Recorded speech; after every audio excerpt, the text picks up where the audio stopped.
Welcome to the Savvy Shopkeeper Retail Podcast. I'm your host, Kathy Cruz. Just like you, I'm an independent retail business owner. I love the home decor and gift boutique I co-own with my sister, but I don't want it to consume me or my life.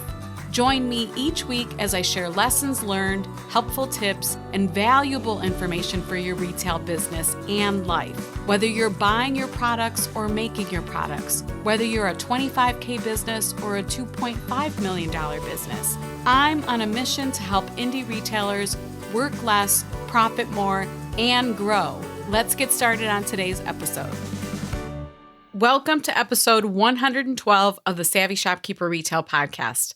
Loss prevention and safety tips to protect you, your team, and your retail business. I'm your host, Kathy Cruz. So my intention for this episode is to talk about something most of us don't even want to think about. I completely get it. We don't want to be victims of anything. And we certainly don't want people duping us or taking advantage of us and the businesses we love so much and the businesses we pour so much into, right? Unfortunately, crime is a reality. This could mean property crime like theft or breaking and entering, or violent crime like robbery. And of course, these statutes and the titles, they're all going to vary depending on what city, state, country you're in. Know that these terms are different, but I just want to make sure that I differentiate between property crimes and violent crimes. This episode is not meant to scare any of you. I'm publishing it because I want to help educate you and I want you and your team to be informed. Now, if you're wondering why or how I have any experience or authority on this subject matter, I want you to know that I actually have 20 years of experience in law enforcement. Yep. That was my former career. I talk about it in my membership groups. I don't think I've ever, maybe once, mentioned it on a podcast episode. And I think it's important to note that I wasn't in a desk position. I worked the streets in a major metropolitan city. Sometimes I was behind the desk, but for the most part, I was out on the road. I am a city girl at heart and I love it, but this also means I was exposed to and experienced a lot in those nearly 20 years. So I hope this at least gives me some street cred for this podcast episode. Although I may not be a loss prevention expert, and I want to add that this is not legal advice, I do feel I have enough knowledge and experience that I can confidently share these tips with you. So let's go ahead and get started. Some of the common things we do as retailers to mitigate loss is maybe require receipts for returns. We track inventory so we can identify shrinkage. But there's so much more we can do. So go ahead and get your pen and paper ready. This is probably one of those episodes you're going to write things down. And if you're a lab member or a Master Shopkeepers member, I want you to know that I am going to add a printable PDF sheet in the lab under the operations module. So you don't have to write anything down. You're just going to be able to access the printable PDF, so you have all of this information in one place. And in particular, I think this might be something that you want to hang up in an office, share with a store manager if you have a management team. I think this is the information that you want to share and educate others that work for you. So here we go. And these are not in any particular order, not by level of severity, nothing like that. It's just kind of random. It was me jotting down all of my notes about the things that I wanted to talk about today. So the first one is to create a store layout floor plan that minimizes theft and optimizes visibility. You want to have clear sight lines. So a really good example I can share of this is right now in my own store, we have a large cabinet that's for sale and it's available and it's sitting in the middle of the store and it's driving me crazy because I don't like not being able to see around this cabinet. And that's a really good example of having clear sight lines. I can see all around it, but I can't kind of see past it and behind it, and it's driving me bonkers, and I know I'm going to move it soon. So you just want to be able to see as much as possible. Now, I completely understand it just depends on the design or the layout of your store. But if you do have one, sorry, I just hit the, the microphone. I get excited when I talk. If you do have an open space, make sure that you can see all the way across it and that you're putting the taller objects maybe along the walls or the taller displays along the walls. You also want to consider putting easily stolen or high ticket items near the cash wrap because most often we spend a lot of time at our cash wraps. So move it closer to where someone can actually keep an eye on it the most often. And then if you have a store with a second floor, you might want to consider not putting smaller items on that second floor or adding cameras, which I'll talk about in a minute. But you want to be able to mitigate some of that loss. And one way to do that is to not put those smaller items that are easy to drop into a bag or into a coat pocket. You don't want to put those up on the second floor. And the other thing to consider is cash wrap placement.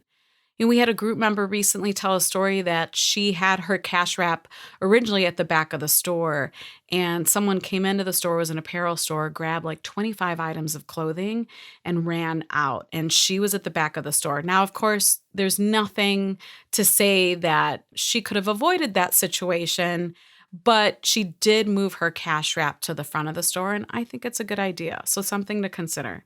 Second one on the list is to install security equipment and cameras. So of course, like especially when you're closed, I think we think about this. But when you're open, I think it's also important to monitor, especially if you have areas in your store that you can't see.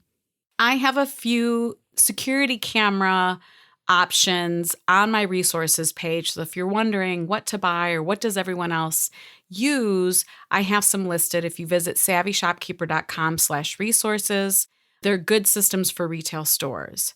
And I could probably go down a rabbit hole on that. I'm not going to, but again, consider installing camera equipment. And a lot of them nowadays, especially with technology, easy to install. You can install yourself. You can set up yourself.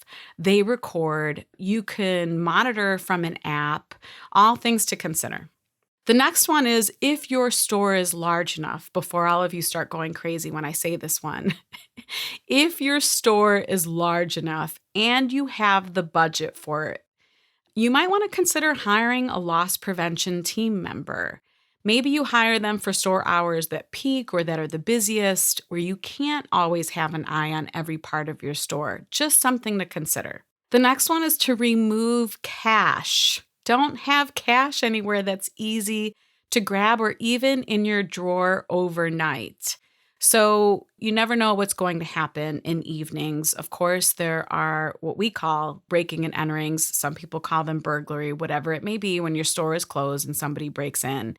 Usually the first place they go to is the cash drawer. So why not make it a policy or a procedure to pull all of the cash out and put it somewhere that wouldn't be easy to find? Yes, I get it. It's one additional step, but I'm also sharing this from experience, not personal experience, thank goodness, but from hearing it from others and knowing exactly what happens when someone breaks into a brick and mortar business. The next one is protect your personal property.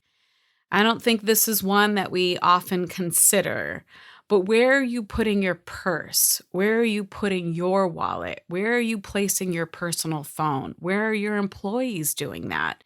Do they have a bad habit of leaving it somewhere in the store or right on top of the cash wrap and then they walk away and then now their personal property isn't attended to or visible? If you have a back office, put it in the back office. Lock the back office, because that's another thing, depending on the size of your store, you don't know if somebody is just going to open the door, even though it might say employees only. If someone's there to commit a crime, they're going to walk in, especially if no one is paying attention to it. So protect your own items too, not just the items in your store. You want to protect your items. The next one is to educate your staff about red flag shoplifting behavior. And the one thing that I want to say about shoplifters is they come in all shapes and sizes. You can't even probably begin to believe who steals from retail stores if it has never happened to you. So some of the things you want to watch out for is maybe somebody who's repeatedly picking up items and replacing them or moving them in the store. And I understand, I want to clarify that some of this is going to be natural behavior. Of course, I walk into a store and I pick things up and I look. But if it's excessive behavior, of course, you want to watch like for behavior that goes with like swapping price tags, depending on how your items are priced. If they're handwritten prices, that's going to make a difference. Now, of course, if they're skewed and the description actually comes up on the price tag, that's not so easy to do. They won't be able to do that. And now that I'm saying this, I'm realizing that's another great reason to barcode and skew and title all of your products. Another red flag behavior is when they're constantly looking around to see if they're being watched. They look at something, they pick it up, and then they're constantly looking all around. And the next one is when they're moving away from employees. If you have a bigger store, you have employees and they're just doing their natural thing and they just constantly move away from them into other sections. And of course, some of that is, natural behavior where they want to give space, especially because of COVID. But I think you know what I'm saying if it seems excessive. And another red flag that I want to mention is sometimes shoplifters work in pairs or multiples or groups. So you definitely want to watch for that. I actually wrote down the distracting duo. Oftentimes I've seen where two people come in, one is overly friendly, super engaging, distracting the business owner so that the other person can steal. So you want to pay attention to that. And I'm all for engaging with our customers and having conversations. But again, if it feels excessive, you want to pay attention. And actually, I don't think it's a bad idea to, pay attention to everyone in the store anyhow. All right, the next one on the list is train staff that safety is always first. So during violent crime situations like a robbery, emotions can and will run really high. But no property in your store or merchandise in your store is worth getting hurt. It just isn't. Stay safe. And it was funny because as I was working on the outline for this podcast episode, like literally, I usually do this in the mornings because my brain works better in the mornings. And I either work on the outline or I work on the scripting. And I watched the morning news, the local news at the same time. And immediately after I worked on this episode, there was a news story that came up that there was a store actually in the city where my store is at. It was a convenience store where there was a shoplifting incident in the store. Well, the shoplifting incident turned into a robbery, which then is a felony. And what happened was an employee chased after the suspect, tried to grab him, tried to apprehend him, and the suspect pulled a machete out and actually cut the victim's face during the struggle. So that's a really good case where I get it. You're going to be angry. You're going to be so upset that this is happening. You're going to be terrified and scared. But please, please be careful and please make safety first. Shoplifters or a shoplifting situation can often seem harmless, but suspects in these situations can be drug users. They can be under the influence. Oftentimes they have mental health issues. So these situations can quickly escalate. Again, it's just not worth it, no matter how badly you may want to act on it. The next tip I have for you is to set up a team code. If something is happening in the store, like a shoplifting situation, and you want to alert another team member without alarming the thief, use a code phrase. I don't know, like the pie I ordered is in the fridge. I'm always talking about pie. But maybe there's something like that you can say that immediately everyone's like, why is she talking about pie? Everyone that's working with you. There's a code phrase. I don't know. The eagle has landed, which might be like really obvious. So maybe you don't want to use that. But you know what I mean? Come up with a code phrase for your team so that everyone knows. And then maybe implement like some policies, like maybe one team member would be able to go back into an office and call 911 or call your local police department. Just think ahead. Again, safety first, though. Or you can also use like a nonverbal code. One group member mentioned recently, I think she said, and I might be wrong, but I think she said turning on like a disco ball. And that way, like the lights that shine up in the store, of course, it's probably not obnoxious. It might be subtle. Maybe that's a nonverbal code, something that gets turned on so that everyone knows what's happening. The next tip I have on my list is to document emergency procedures and instructions, which I just kind of touched upon.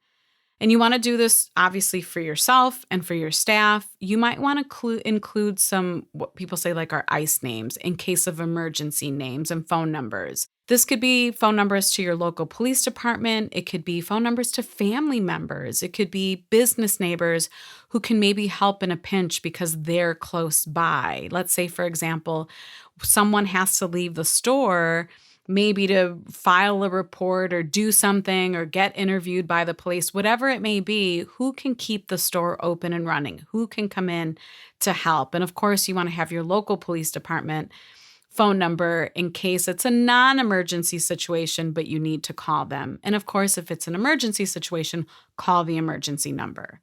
Another tip that a group member recently suggested actually was a one-on-one client. We were on a phone call and she mentioned that, she remembers hearing someone say that sometimes it's a good idea to keep an open phone line. So if there's something happening in the store and you can't actually have a conversation with a dispatcher, if you can keep an open phone line. And I know firsthand that sometimes for that dispatcher, even though it might frustrate them that you're not speaking, if they can actually hear what's going on in the background, that can be extremely helpful to them, especially as they're dispatching someone to head your way. The next one is be able to identify counterfeit money. Learn what to look for and keep a detector pen. I don't know if you've ever heard of these, but there are pens that you can just keep at your cash wrap and you just like literally draw or swipe a line on the dollar bill and it'll indicate, I think it changes color. It'll indicate if it's a counterfeit bill or not. And maybe you have a procedure in place that you only do this on $50 bills or more, $100 bill. But I am going to link a helpful article about how to detect counterfeit money. It's by Fit Small Business. I am going to link that in the show notes. So be sure to check that out if you're curious about how you can identify what counterfeit money looks like.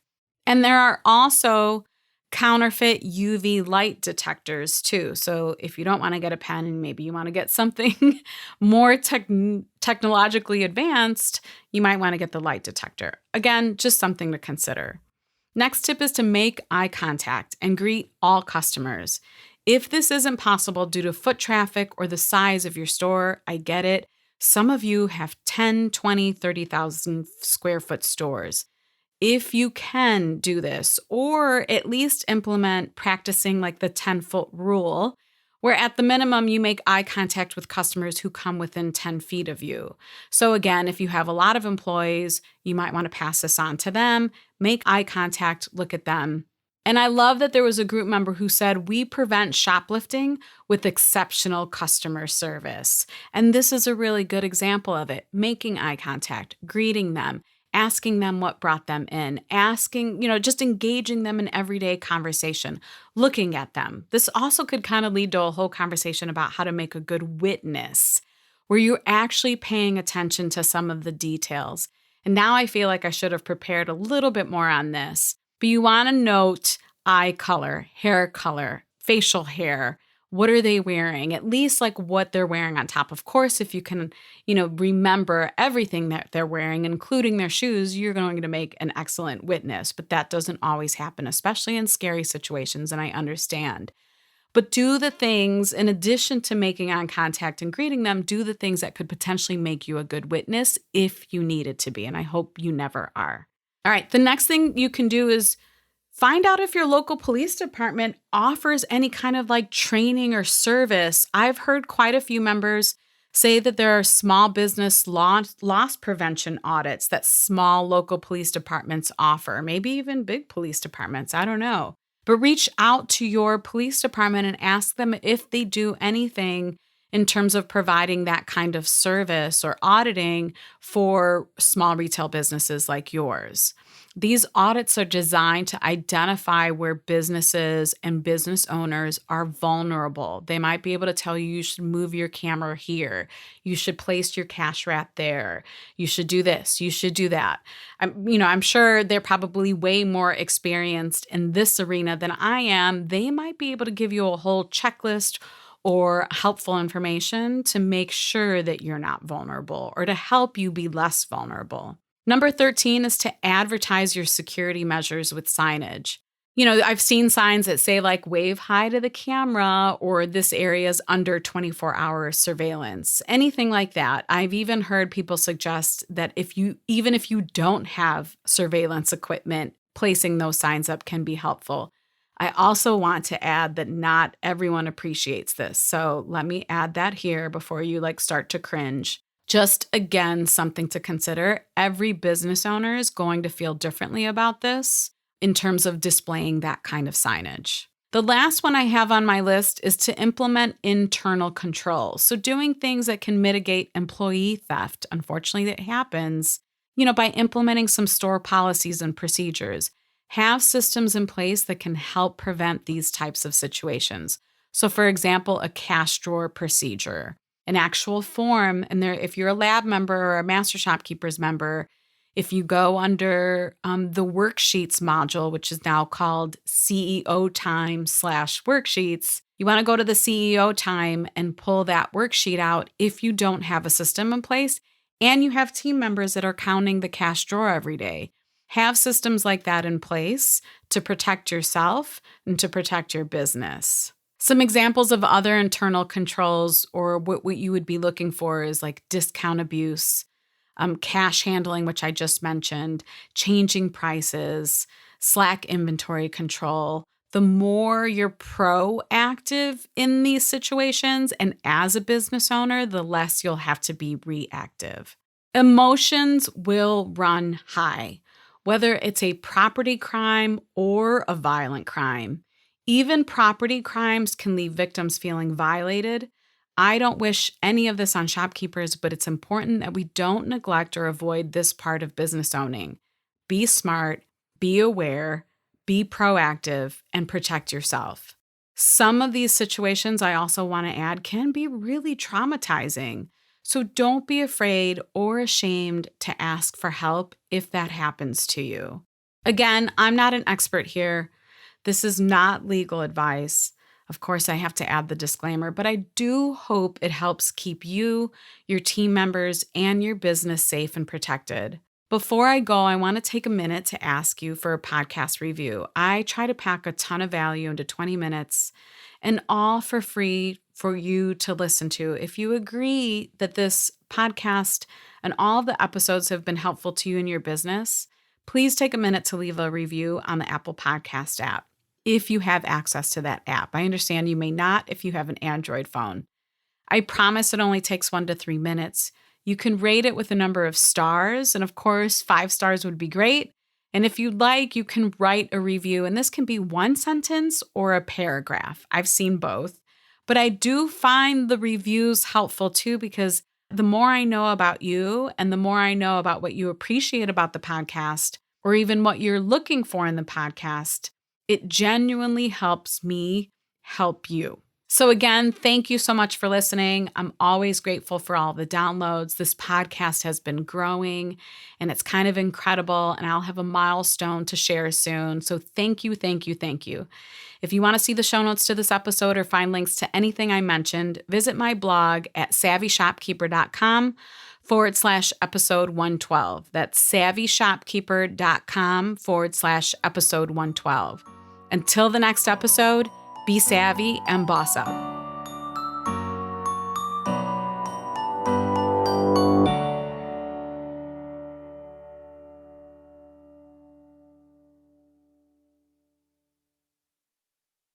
Everything from clothing to household items are getting more expensive each day.